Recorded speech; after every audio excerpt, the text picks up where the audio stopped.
son esas personas que de pronto uno admira y en algunas ocasiones quisiera uno llegar a ser como esas personas, ¿sí? Porque vienen al mundo con unas misiones muy grandes y vienen al mundo dotados de una capacidad y de una inteligencia enorme para desarrollar lo que sea, ¿sí? Son personas que se sobreponen fácilmente a las dificultades, a los retos que presenta la vida y que pues no se dejan apabullar, sino que salen adelante, ¿sí? Conocí a esa persona en unos trabajos comunitarios, ¿sí? Y pude ser testigo de la entrega, del compromiso, de la dedicación a ese esfuerzo, ¿sí? De la vocación que tenía para eso. Pero en algún momento de la vida de esa persona se cruzó otra forma de construir vida, ¿sí? Y se cruzó en la vida de esa persona la posibilidad de crear empresa, ¿sí? Y la posibilidad de crear empresa no así desde abajo. La posibilidad de crear empresa no es de lo poquito, sino una posibilidad enorme de crear empresa, de hacer grandes cosas. Y efectivamente, pues aquel hombre toma la decisión, ¿sí? Haciendo uso de todas sus capacidades, de todas sus habilidades, de todos los dones con que Dios lo había dotado, y funda su empresa y empieza esta empresa a tener un auge grandísimo. El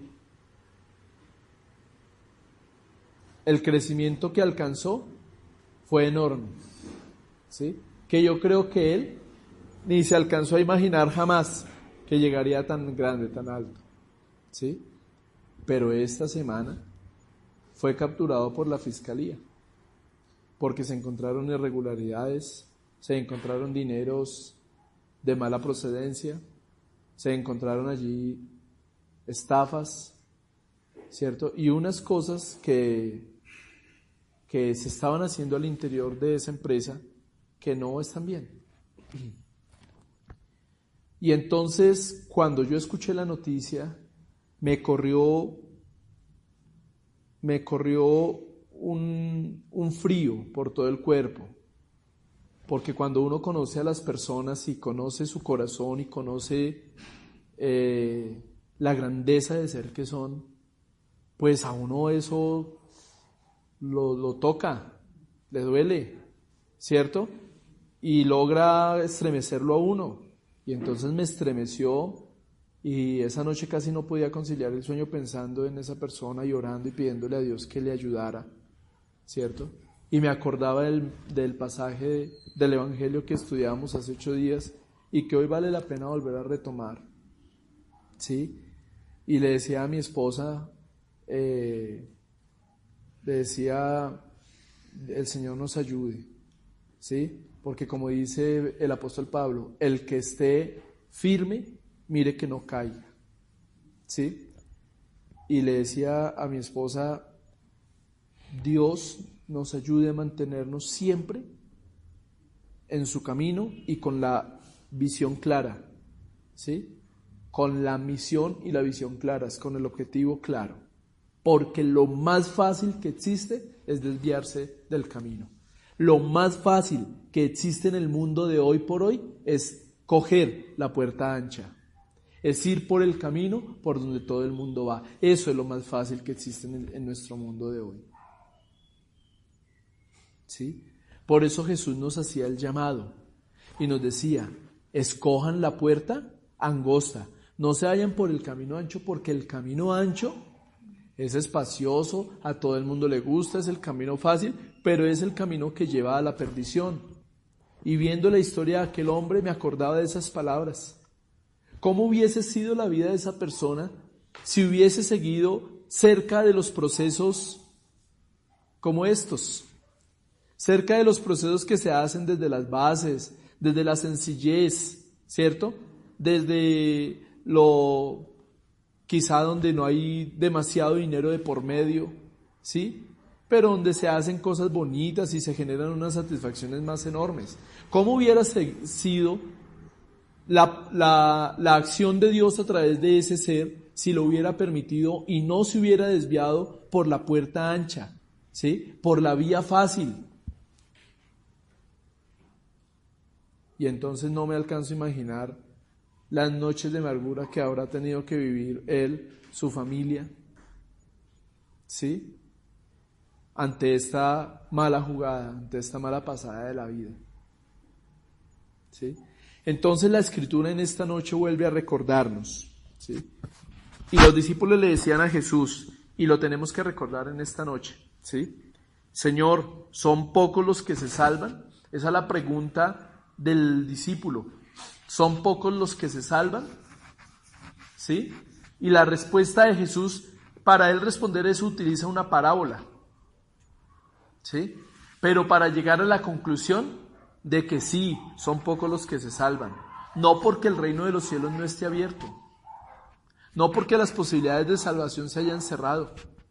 No porque Dios quiera solamente que un selecto grupo de sus hijos llegue a su presencia. No, no es por eso. Es porque el mundo de hoy, ¿cierto? Y de siempre, ha querido, como lo decía la reflexión el domingo, como lo decía el mensaje el domingo, ¿sí? El mundo de hoy quiere mantenernos alejados de nuestro Creador, ¿sí? La reflexión del domingo decía, el hombre en su afán de ser libre, el hombre en su afán de ser feliz, en su afán de tenerlo todo, termina rompiendo relación con su Creador, ¿sí? Termina alejándose de su Creador, creyendo que la felicidad, la dicha, la libertad, la paz, lo absoluto está fuera de Él. Y ya sabemos nosotros que fuera de Él nada de eso existe. Entonces, por eso, ante esa pregunta de los discípulos, ¿son pocos los que se salvan? La respuesta categórica de Jesús, contundente de Jesús, mediante la parábola es sí. Desafortunadamente, son pocos los que se salvan. Miremos nuestro mundo de hoy. ¿Detrás de qué está la gente? ¿Detrás de qué van las mayorías? ¿Sí? ¿Detrás de qué estamos corriendo la gran mayoría? Incluso en las iglesias, ¿detrás de qué se está corriendo? Entonces, sí, son pocos los que se salvan, ¿cierto? Y por eso les dice a los discípulos y nos lo dice a nosotros, no siempre el camino fácil es el mejor. Y lo vuelvo a repetir una y otra vez, y no soy yo, sino es la palabra del Señor repitiéndonos. En la vida entendamos, no siempre el camino fácil es el mejor. ¿Cierto? No siempre el camino fácil es el que lleva a lo bueno. Es más probable que lo fácil conduzca a la perdición que a lo bueno. Es más probable que lo fácil nos lleve a la muerte, ¿cierto? A la desdicha, ¿cierto? Es más probable que eso suceda. Por eso Jesús dice, procuren, por favor, está haciendo una súplica, procuren entrar por la puerta angosta. Y entonces, aquí en este pasaje de Lucas, Jesús introduce otra variable. En Mateo apenas había dicho, hay dos puertas, la ancha y la angosta, y ya sabemos los resultados de la ancha y ya sabemos los resultados de la angosta, ¿sí? Y dijimos hace 8 días, y lo reiteramos hoy, ¿a qué está haciendo referencia Jesús? Jesús está haciendo referencia estrictamente al camino espiritual, y está mostrándonos que el camino espiritual, como lo dijimos hace 8 días, es un camino ¿cómo? Difícil, ¿sí? Es hermoso, es bellísimo, pero es un camino solitario, ¿cierto? Incomprendido, difícil, en muchas ocasiones duro, ¿sí? La cosecha es una cosa espectacular, es bellísima, pero no es nada fácil, ¿sí? Ese es el camino espiritual. Y Jesús aquí en la parábola, en la misma parábola, pero ampliada desde el evangelista Lucas, dice, les digo que muchos querrán entrar más adelante por la puerta angosta y ya no podrán. Y entonces viene a nuestra cabeza aquel mítico relato, aquel ancestral relato del Arca de Noé.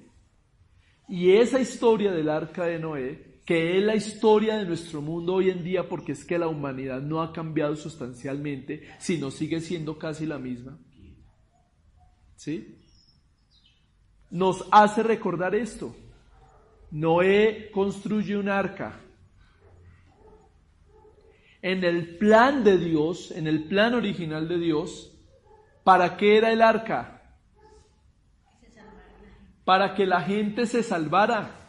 En el plan original de Dios, el propósito inicial de Dios es que todos sus hijos se salvaran.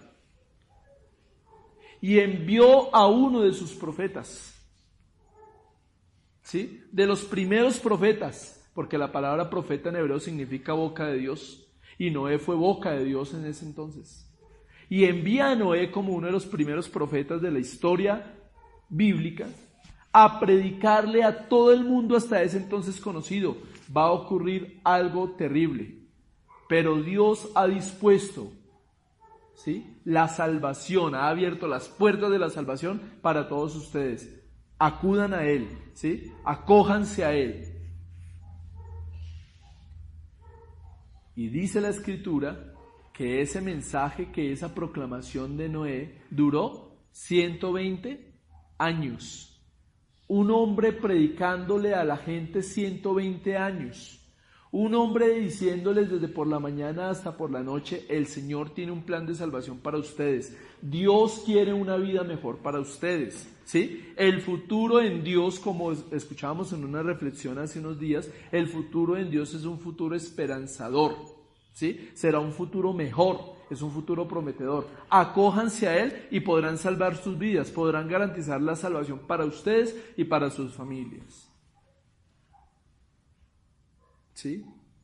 Y entonces ese hombre no desfalleció, todos los días haciendo lo mismo, ¿cierto? Empezó a entrar a los animalitos al arca, el incomprendido, todo el mundo burlándose, todo el mundo mofándose de él, todo el mundo, ¿sí?, creyendo que estaba loco. Y entran todos los animalitos al arca y sucede lo que todo el mundo pensó que jamás iba a suceder. Y entonces eso nos lleva a pensar en esto, que muchos van a querer entrar y ya no podrán. Que muchos quisieron entrar al arca de Noé cuando vieron que era en serio que empezaba a llover y ya no podían. La pregunta es, ¿no hubo posibilidades? ¿No hubo tiempo? ¿No les avisaron? ¿No fueron advertidos? Claro que sí. Pero el ser humano, desde el principio, nos muestra la Escritura, es más propenso a escuchar la voz de la serpiente que a escuchar la voz de Dios. ¿Sí? El ser humano es más propenso a escuchar la propuesta del mundo que le dice, eso no sea bobo, eso tal cosa, eso váyase por acá, eso, relájese. Mientras la voz de Dios, ahí en el silencio, nos está diciendo, vete por acá, haz esto, no hagas eso, ¿sí? Ten cuidado con. Pero la voz de la serpiente retumba y seduce, porque la serpiente se acercó en un tono seductor, ¿sí? ¿Acaso no veis que ese fruto del árbol de la ciencia del bien y del mal es bonito, es agradable? ¿Quién dijo que morirían? Puro cuento, ¿cierto? Si ustedes comen de ese fruto se van a volver como Dios. La estrategia engañosa del mundo se mantiene, ¿sí? Todo el tiempo mostrándonos, diciéndonos que por ahí es más fácil, que por ahí es mejor, porque en el camino espiritual, para cosechar resultados, hay que pagar, ¿qué? Un precio. Hay que hacer un trabajo. que no queremos hacer. En el mundo espiritual hay que hacer silencio. En el mundo espiritual hay que hacer devoción. En el mundo espiritual hay que hacer disciplina. Y esas cosas el mundo hoy por hoy no las quiere, porque nos quieren es mantener distraídos, dispersos, anonadados, embobados, embuidos en toda esta cantidad de cosas que el mundo tiene para mantenernos controlados. Y entonces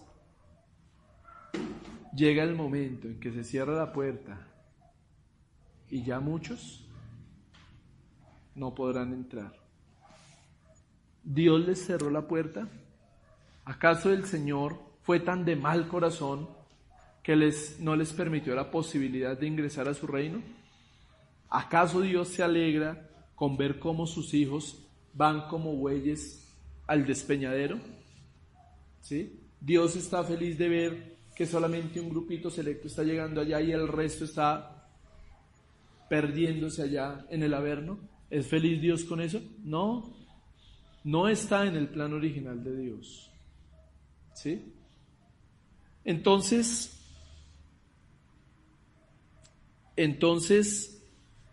es acá donde tenemos que reforzar nuestra decisión de ir por el camino espiritual. Es ahí donde nosotros tenemos que ser firmes en nuestro propósito y en nuestro deseo de continuar por este camino. Así usted se vuelve el incomprendido de su casa. Así se le burlen. Así lo critiquen. ¿Sí? Así le digan lo que le decían al salmista.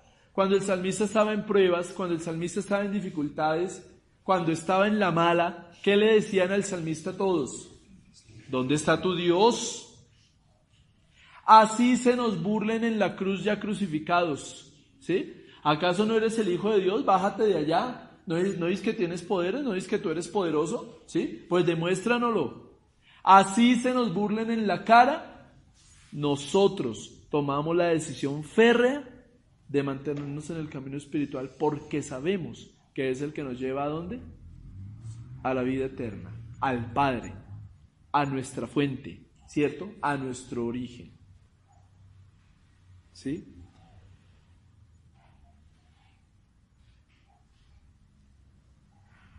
Yo me he preguntado,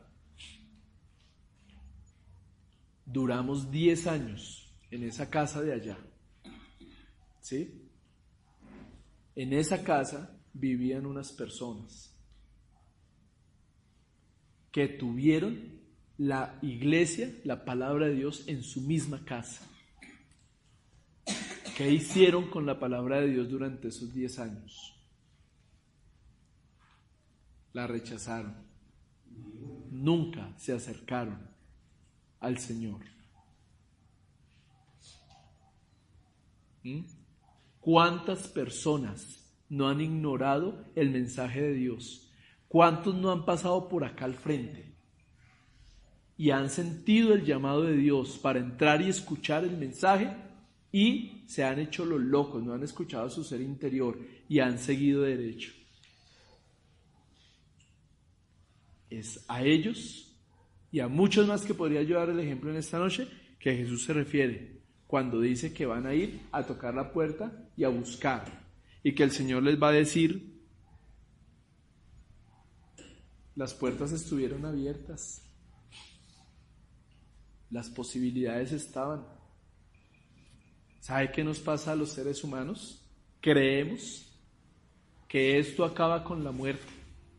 Miren, si esto acabara con la muerte, yo sería el primero en estar dándole gusto al gusto. ¿Está claro? Yo no habría iniciado este proyecto ni me esforzaría por mantenerlo, sino que me relajaría y me dedicaría a la guacherna, ¿cierto? A la parafernalia, a las orgías, a todo el gozo y disfrute de este mundo habido y por haber. Pero es que resulta que esto no se acaba con la muerte, ¿sí? Y nuestra mirada es tan miope, ¿sí? Por eso Jesús lo decía y lo hablaremos luego. Estamos trabajando es por el pan que perece. La gente, nosotros acá estamos en una condición tan materialista que no estamos pensando en lo que viene después de esto. ¿Sí? Y los que venían a golpear la puerta le decían: Señor, pero es que nosotros comimos y bebimos contigo y tú nos enseñaste en nuestras calles. Sí, pero no se comprometieron con el mensaje. Acá mismo en la comunidad, ¿cuántas personas de aquí de la comunidad no tienen la posibilidad de venir a escuchar el mensaje y en este momento están en sus casas viendo televisión? ¿Cuántos? ¿Cuántos, sabiendo que hay reuniones los fines de semana, no se quedan cómodos, ¿cierto?, en otra actividad que no enriquece, que no edifica, que no construye?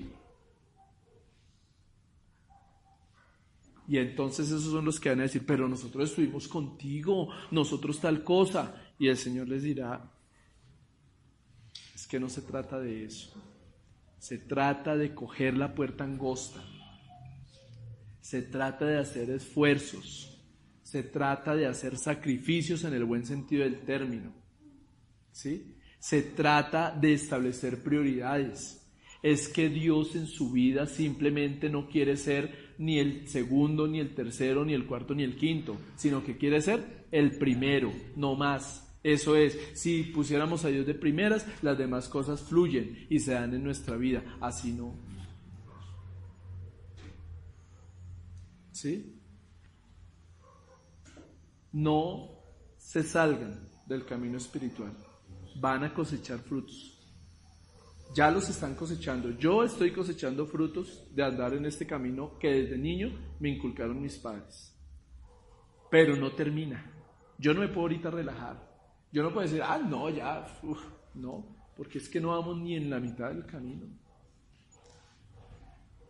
Por eso Pablo decía: hasta que hayamos llegado a la unidad de la fe y del conocimiento pleno del Hijo de Dios. Pleno, total del Hijo de Dios.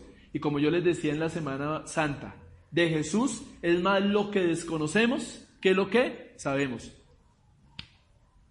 De Jesús solo sabemos lo que nos han transmitido otros.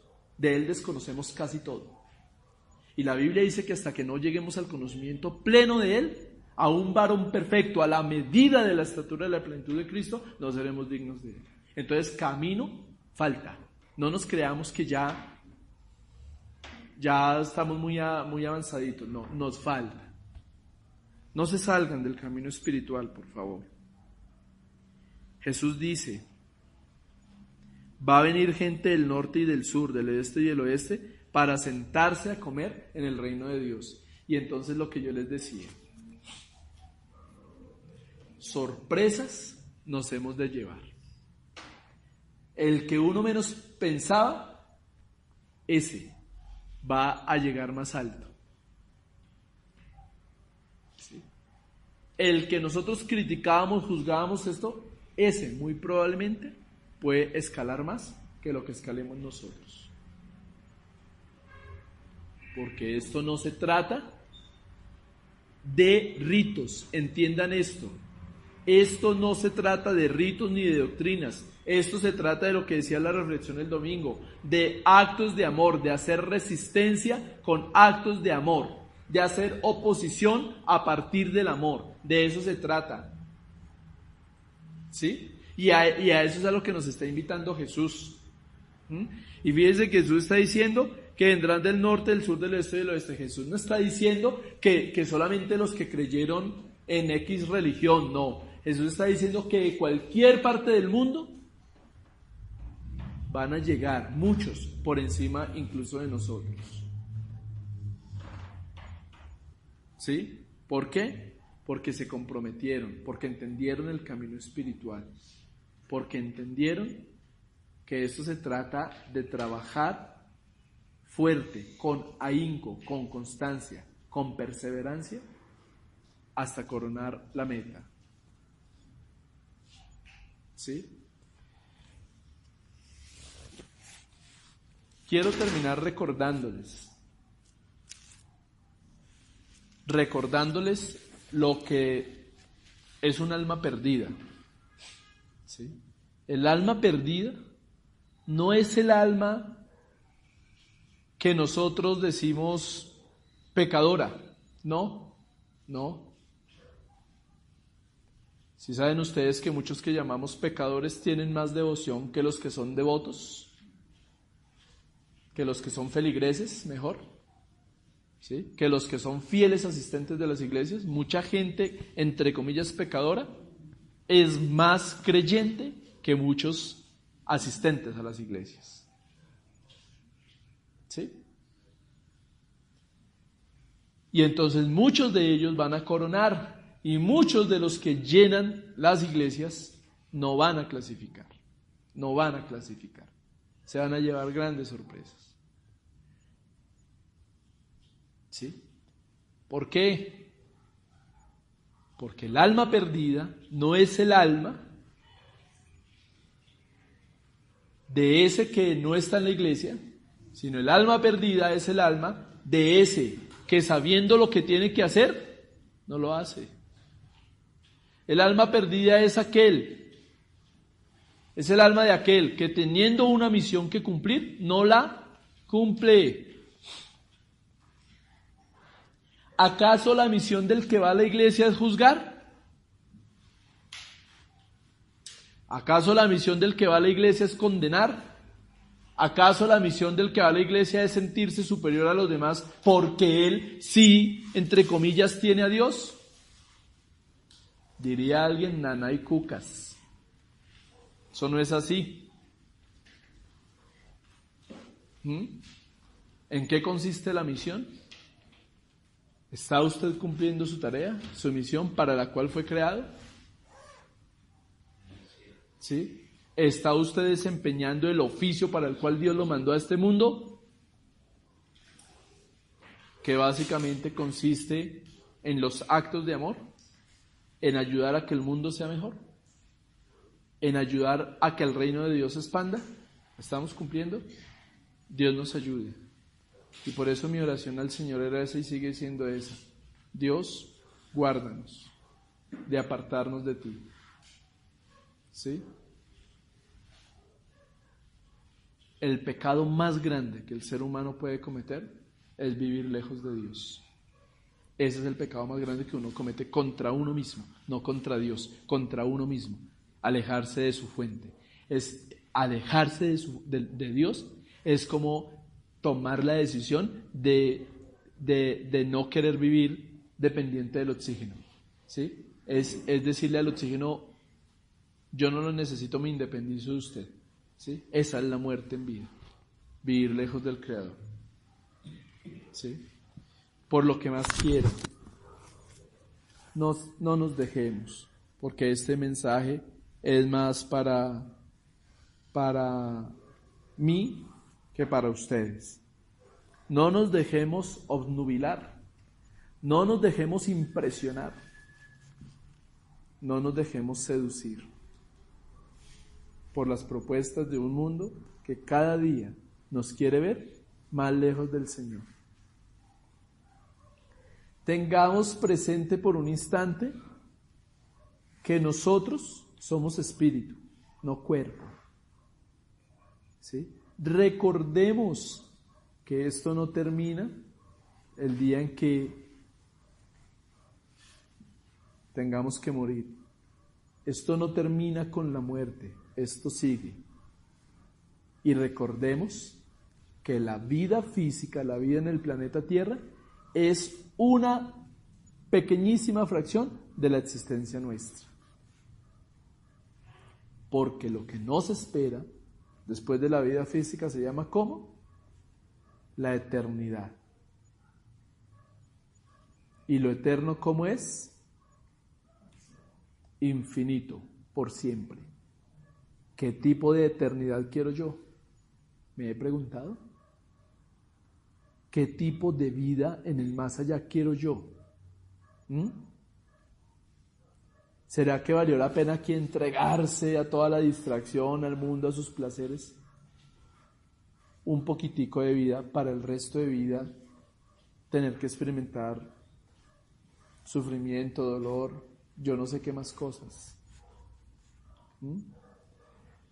Un día alguien me dijo, las almas que no se han encarnado buscan con urgencia encarnarse. ¿Por qué? Porque dicen ellos que es más fácil avanzar espiritualmente encarnado que desencarnado. El avance es más fácil aquí que allá. ¿Por qué? No sé. Allá no se maneja la dimensión del tiempo como acá. ¿Sí? Acá tenemos días, semanas, meses, años, ¿cierto? Allá no se maneja la dimensión del tiempo. ¿Sí? Entonces, si tenemos esta bendición de la encarnación, de que nuestra alma haya tomado este cuerpo, ¿por qué no aprovechamos para crecer y para avanzar? Oremos y dejemos que sea el Señor quien con su amor, con su gracia, nos ayude y nos ilumine.